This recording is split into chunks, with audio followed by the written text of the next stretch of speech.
Listo. Hola, ¿cómo están? En esta ocasión vamos a hablar sobre los epiplones. Para comenzar, las integrantes del grupo es mi persona, hija de Zoraide Choque Encinas. Mi persona, Karen Virginia Virca Ordóñez. Mi persona, Naidelin Zamudio misma. Nosotras somos de la UPAL, Universidad Privada Abierta Latinoamericana, de la carrera de Medicina, segundo semestre. Como ya mencioné, vamos a hablar sobre el tema de los epiplones.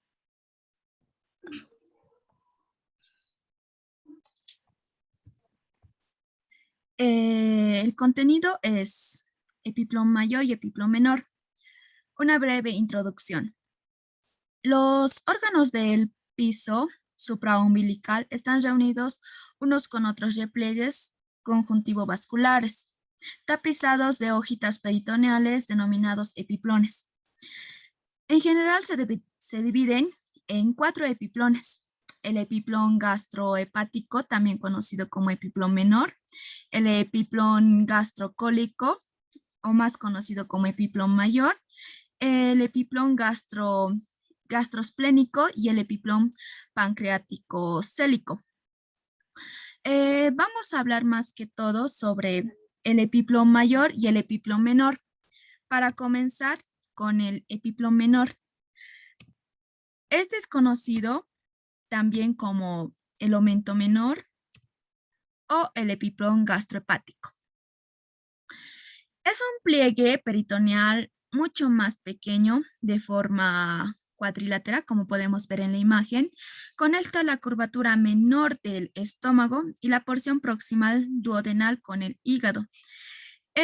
Cuando se levanta el hígado, se ve que se tiende, como está en la imagen, está levantado el hígado, y se reúne en el hilo hepático a la curvatura menor del estómago. Podemos describir 2 caras, 4 bordes, un contenido. Para empezar, las caras. Presenta una cara anterior. Esta es plana, continua, y continúa con la dirección de la cara anterior del estómago. Esta pues tapizada por la hoja anterior del peritoneo gástrico, dirigiéndose transversalmente de izquierda a derecha. La cara inferior del hígado, que es más conocido, se puede observar el lóbulo cuadrado. Cae sobre ella como una cubierta y la disimula normalmente por entero. Ahora, la cara posterior. En la cara posterior es igualmente plana. Forma la pared anterior del vestíbulo de la transcavidad, el peritoneo que la tapiza, y está en continuidad a la izquierda con el peritoneo visceral posterior del estómago. A la derecha lo rodea el borde libre del epiplón menor y se continúa con su hoja anterior. Ahora, sus bordes. El epiplón tiene 4 bordes. En esta presenta 2 bordes viscerales. Uno sería la inserción en el tubo digestivo. Esta se efectúa en el duodeno y en el estómago. Para comenzar con esta inserción en el tubo digestivo, se tendría que ver la inserción de duodenal. Es fácil de comprobar abajo a la derecha en la primera porción del duodeno, como se puede ver en la imagen. Esta no se hace exactamente en el borde superior del duodeno, sino en la parte superior de su cara superior y en su cara posterior. Ahora también posee una inserción gástrica. Esta se efectúa en la curvatura menor desde el cardias hasta el píloro, como podemos ver en la imagen. Aquí las 2 hojillas del epiplón menor se separan sensiblemente para dejar lugar al círculo arterial de la curvatura menor y las formaciones nerviosas, venosas y linfáticas correspondientes. esta separación es bastante pronunciada para que algunas úlceras gástricas puedan perforarse entre las dos hojas del epiplo menor. Estas pueden ser, se infiltran de gases y lípidos. La arteria hepática y la arteria coronaria estomáquica están nacidas del tronco célico o también llamado el trípode de Haller. Estas atraviesan la transcavidad levantando un pliegue del peritoneo parietal que les acompaña hasta su penetración. Estas dos son puntos del borde visceral. Está unida al peritoneo posterior por un repliegue peritoneal de contenido vascular. Esto quiere decir que contiene os de la hepática y os de la coronaria. Estas dos son fáciles de ver hundimiento en el epiplo menor y tirando de la pequeña curvatura del estómago para extenderla. Ahora, también presenta la inserción esofágica. Esta se efectúa en el borde anterior y derecho del esófago, en una extensión muy corta y está profundamente oculta bajo el diafragma. Es difícil ponerlo de manifiesto. Como está aquí, otro de sus bordes, que es la inserción del hígado. Si en la inserción en el hígado, si se quita el hígado cortando el epiplo menor, a ras del hilo se puede ver como en la imagen. Al contrario, esta presenta fácilmente la flexión del peritoneo del epiplom sobre el hígado. La porción transversal se engancha a los labios anterior y posterior del surco transverso. Se continúa a la derecha consigo y forma el peritoneo vesicular.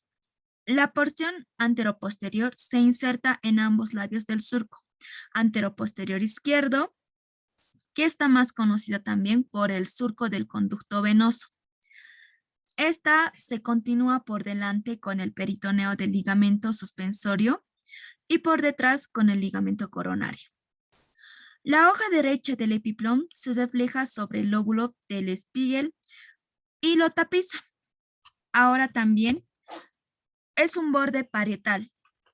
En su borde parietal presenta la inserción diafragmática, o también conocida como borde superior. Es muy corta. La hoja anterior y la hoja posterior se reflejan respectivamente por delante y por detrás sobre el diafragma. De ello resulta un repliegue al que se da el nombre de ligamento frénico esofágico. Y por último, un borde libre. El borde libre, o también borde derecho, casi vertical, está muy engrosado por el paso en su interior de los elementos del pedículo hepático. Por arriba se prolonga hacia la derecha para rodear el conducto cístico. Y esta es un borde que forma el labio anterior del hiato de Winslow. Podemos hablar de su contenido y su constitución. Las hojas peritoneales están separadas por cierto tejido conjuntivo y adiposo. El tejido adiposo es particularmente abundante en algunos sujetos y se podría decir que es un epiplom graso. Por el tejido conjuntivo caminan los vasos y nervios. En esta se distinguen tres zonas. La zona derecha, que es más gruesa, esta parte, y correspondiente al borde libre, por lo que caminan los elementos del pedículo hepático. La arteria hepática, la vena porta, que es en la imagen más profunda, el conducto hepatocolédoco o el conducto colédoco, los linfáticos, los filetes nerviosos, que estos constituyen el ligamento hepatoduodenal. De algunos anatomistas también conocidos como pars peliculosa. Ahora, presenta una zona media también. Esta zona media es extremadamente delgada, esta partecita, y deja ver por transparencia el dedo introducido por el hiato en el vestíbulo de la transcavidad. Esta se le denomina pars flácida. Aquí las dos hojas peritoneales del epiplón menor están generalmente fusionadas y a veces fenestradas. El nervio gastrohepático, también conocido como Latallet y Wertheimer, es visible en la parte superior de la parte flácida. Y por último, su zona superior, o también conocida como el ligamento hepatogástrico o pars condensa, esta parte. Esta es una región cardioesofágica al hilio hepático. Está tensa y es más gruesa y tiene un aspecto aponeurótico. Sus ramos del neumogástrico izquierdo que van al hígado y al estómago constituyen a darle este aspecto de que sea un poco más grueso, como ya se mencionó, y más tensa, como se ve en la imagen. Continuando con el tema, mi compañera Karen. En esta ocasión, persona Karen les explicará sobre el epiplón mayor.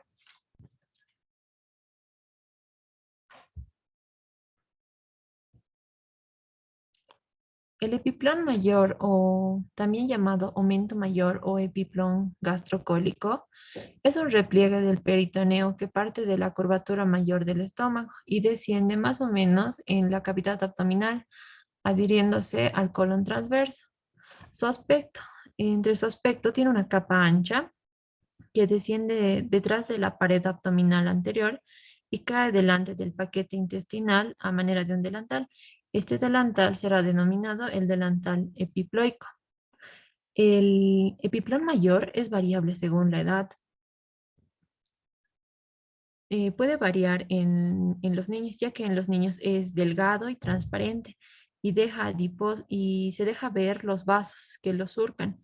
Entre las mallas vasculares se infiltran algunas masas adiposas blanquecinas. Y en el adulto es bastante distinto. El epiplón en una persona delgada será delgado, pero en una persona con obesidad el epiplón será grueso y pesado, presentará una grasa amarillenta que se acumula en los lobulillos voluminosos y oculta completamente la disposición de los vasos. Las dimensiones del epiplón también pueden ser variables.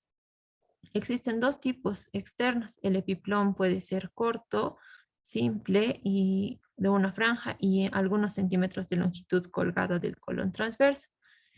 En este caso, el epiplón no existe por decirlo así. Generalmente es muy largo, desciende hasta la proximidad del pubis y puede penetrar la cavidad pélvica, introducirse en y así poder introducirse en los orificios herniarios. Su constitución anatómica. La embriología y la disección nos muestran que el epiplón mayor estará formado de dos láminas, la lámina descendente posterior o directa y la lámina ascendente anterior o refleja. Está constituido por, como dijimos, por dos hojas peritoneales que encierran una capa adiposa que representa un divertículo. Este divertículo es la bolsa omental.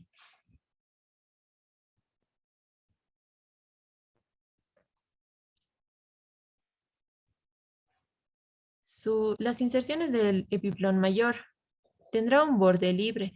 Sus extremos, tanto el derecho como el izquierdo, las láminas anterior y posterior del epiplón, se continúan una con la otra. Su borde posterior es adherente y van a tomar inserciones separadas. La lámina anterior se insertará en el estómago a lo largo de la curvatura mayor, desde el píloro hasta el epiplón gastroplénico con el que se continúa.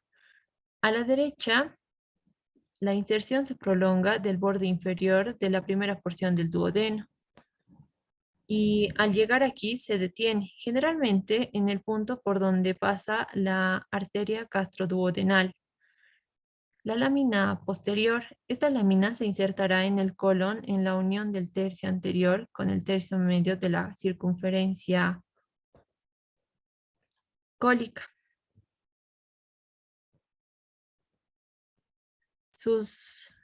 Presenta dos hojillas, no se desdoblan para envainar el colon, se fusionan entre sí y se pegan a la cara superior del colon transverso y de su meso.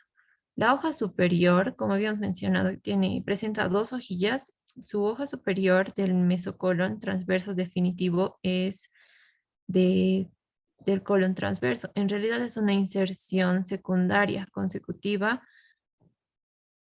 Es posible separar el epiplón del colon transverso, pero mediante una maniobra del desprendimiento coloepiploico y penetrar así en la transcavidad.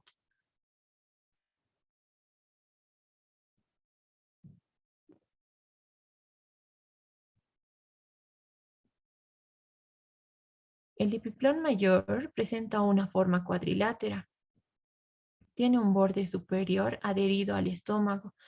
Como podemos observar en la imagen, su borde superior está adherido al estómago y al colon transverso a la izquierda y se prolongará por el ligamento gastroesplénico. A la derecha, la inserción del ligamento gastrocólico. Tiene dos bordes laterales que describen un divertículo.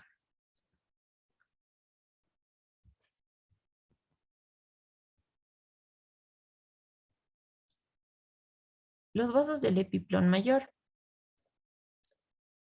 El epiplón mayor tiene una irrigación muy rica, ciertamente superior a las exigencias de su propia nutrición y que parece estar en relación con sus funciones de defensa. Entre las arterias epiploicas descienden verticalmente del arco arterial, descrito por las gastroploicas, derecha e izquierda, a lo largo de la curvatura mayor del estómago, como podemos observar en la imagen. Las arteriolas.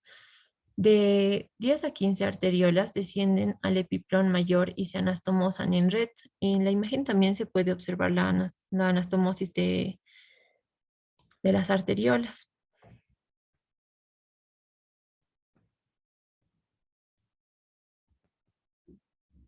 Continuando con las arterias, la primera arteria nace en la región pilórica o también llamada porción horizontal. La segunda y última arteria nacida del extremo izquierdo de la curvatura mayor recorre los bordes del epiplón mayor y se anastomosan a veces en el arco a lo largo del borde libre, pero solo a veces puede variar. En efecto, existen dos arcos anastomóticos, uno formado por la anastomosis de las dos gastroepiploicas a lo largo de la curvatura mayor del estómago y el otro entre los vasos epiploicos. Continuando, mi compañera Naidelin.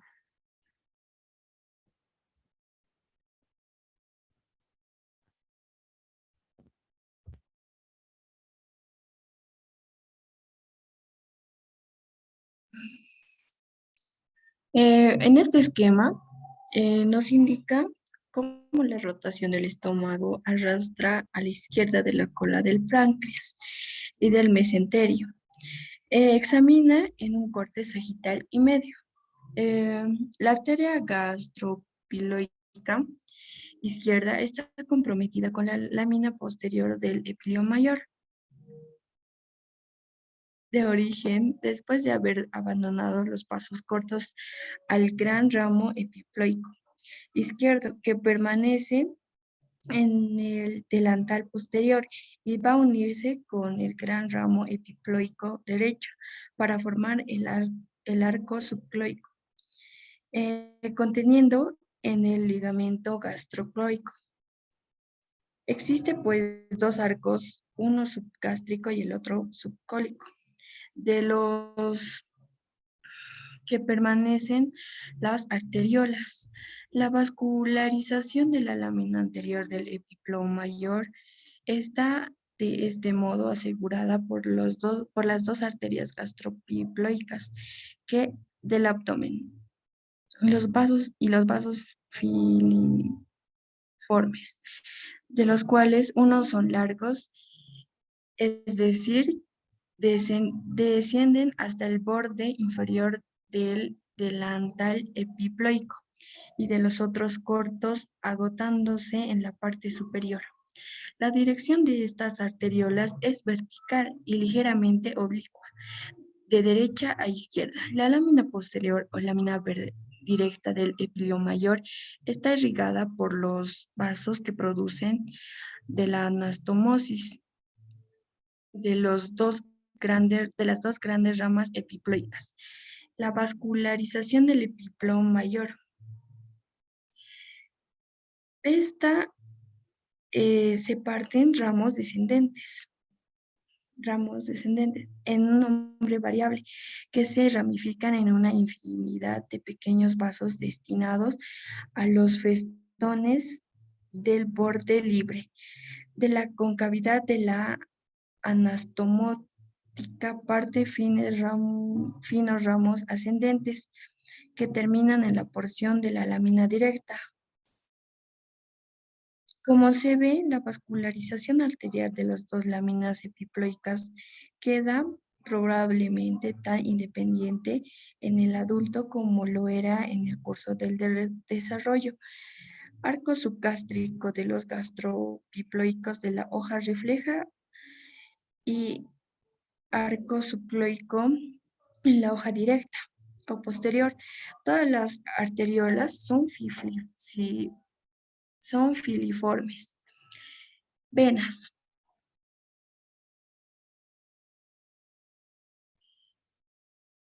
Las venas son mucho más voluminosas que las arterias, siguen el trayecto de estas, son valvuladas.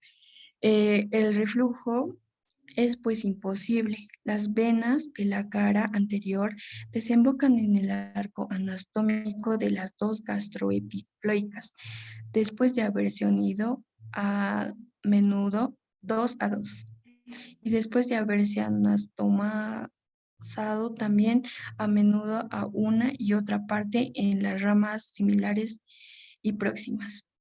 Las venas de la cara posterior desembocan en la anastomosis y los grandes ramos venosos epiploicos.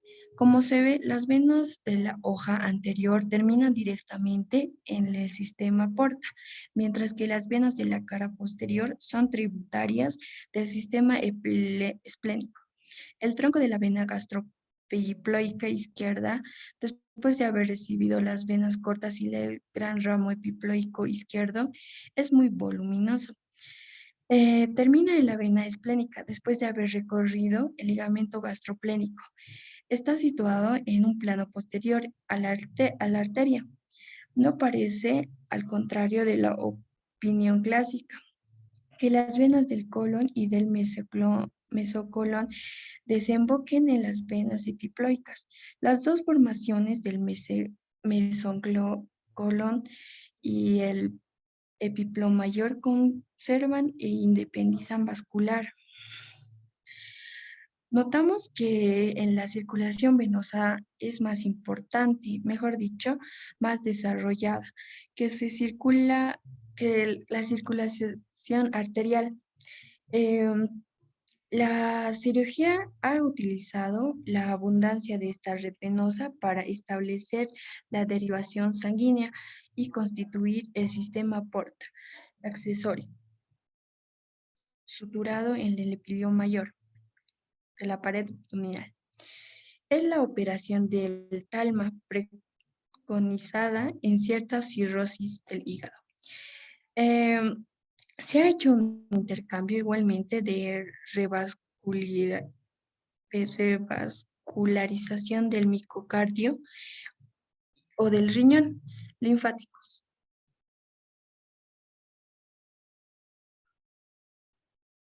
El epilión sigue la dirección de los vasos para llegar a estaciones ganglionares. Los linfáticos de la lámina inferior permanecen terminar en el en el grupo subpilórico de los ganglios del estómago, después de haberse atravesado pequeños ganglios y variable en número y disposición contenidos en la lámina anterior. Existen también en el 20% de los casos ganglios escalonados debajo de la curvatura mayor gástrica en el cuerpo del estómago y en la base del epiplón mayor. Eh, los troncos colectores de estos ganglios alcanzan los ganglios retropilóricos o directamente los ganglios de la cadena hepática principal. Algunos de ellos parecen terminar en los ganglios mesentéricos superiores, siguiendo la vena gastropiploica derecha. La hoja posterior no posee estaciones ganglionarias. Los linfáticos terminan en los ganglios de la cadena pancreático-esplénica. No hay anastomosis linfáticas entre el epilión mayor y el mesecolón transverso. Gracias.